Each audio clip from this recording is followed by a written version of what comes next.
Okay, what is up? Welcome to this video. Welcome to another massive super episode right here on this channel. So in this video we are going to look at what the request model is in Python.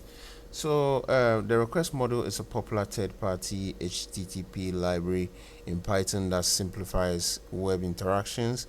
Unlike complex built-in URL lib, requests offers an intuitive API for working with web services and APIs. You can easily install it using the pip install requests. Okay, so this widely known library has become the standard for HTTP communication in Python, enabling developers to send HTTP requests, get, post, put, delete with minimal code, and it's essential for web applications and API integrations. So we are going to look at key features and example usage.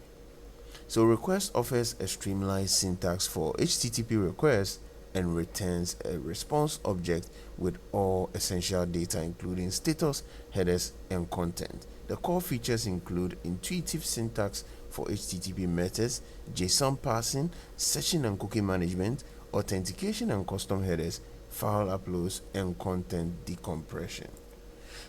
So we have on our right hand side here some code example that you can try out and give us feedback in the comment section. So do try out this code example and let us know how it went in the comment section. Thanks for watching this video.